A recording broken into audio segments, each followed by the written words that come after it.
అందరికీ నమస్కారం. ఇప్పుడే అందిన వార్త. కేటీఆర్ పై క్రిమినల్ చర్యలు, ప్రభుత్వం సంచలన నిర్ణయం. ఈ విషయాలన్నీ తెలుసుకునే ముందు వీడియోని పూర్తిగా చూడండి, అప్పుడే మీకు పూర్తిగా అర్థమవుతుంది. అదేవిధంగా చాలా మంది సబ్స్క్రైబ్ చేసుకోకుండా వీడియోని చూస్తున్నారు, దయచేసి సబ్స్క్రైబ్ చేసుకోండి. సబ్స్క్రైబ్ చేసుకోవడం వల్ల నేను చేసే ప్రతి వీడియో అప్డేట్ మీకు ముందుగానే నోటిఫికేషన్ రూపంలో వస్తుంది.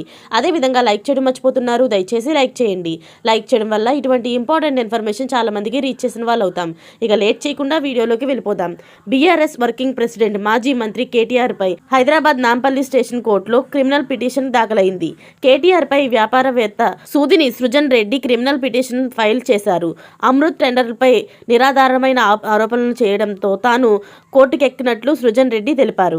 అమృత్ టెండర్ల విషయంలో ప్రజలను తప్పుదారి పట్టించేలా ఎమ్మెల్యే కేటీఆర్ తప్పుడు ఆరోపణలు చేస్తున్నారంటూ సృజన్ రెడ్డి పిటిషన్ వేశారు. 2011లో సోదా కన్స్ట్రక్షన్ ప్రారంభమైందని, ఆ కంపెనీకి ఎండీగా కందాల దీప్తి రెడ్డి వ్యవహరిస్తున్నారని ఆయన తెలిపారు. ఆ సంస్థలో తనకు ఎటువంటి షేర్లు లేవని చెప్పారు. కనీసం తాను కంపెనీ డైరెక్టర్గా కూడా కాదని స్పష్టం చేశారు. అయితే సోదా కన్స్ట్రక్షన్తో తనను లింక్ చేస్తూ కేటీఆర్ అందరినీ తప్పుదారి పట్టిస్తున్నారంటూ సృజన్ రెడ్డి ఫిర్యాదులో పేర్కొన్నారు.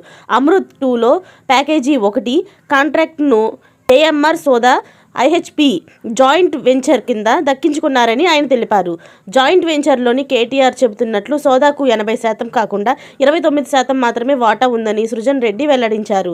అమృత్ పనులకు ఈ టెండర్ పోర్టల్ ద్వారా ఆన్లైన్లో టెండర్లు పిలిపించారని, పారదర్శక విధానంలోనే కేటాయింపులు జరిగాయని, అయినా సరే కేటీఆర్ ఆరోపణలు చేస్తున్నారని తెలిపారు.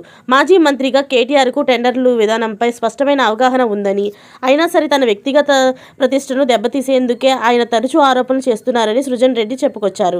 లీగల్ నోటీసులు ఇచ్చినా తీరు మార్చుకోలేకపోవడంతోనే క్రిమినల్ పిటిషన్ దాఖలు చేసినట్లు సృజన్ రెడ్డి తెలిపారు. ఇలాంటి లేటెస్ట్ అప్డేట్స్ అన్ని మీరు ముందుగానే పొందాలి అనుకుంటే ఛానల్ని సబ్స్క్రైబ్ చేసుకోండి. అలాగే పక్కనే ఉన్న గంట సింబల్ని క్లిక్ చేయడం మర్చిపోకండి. Thanks for watching friends.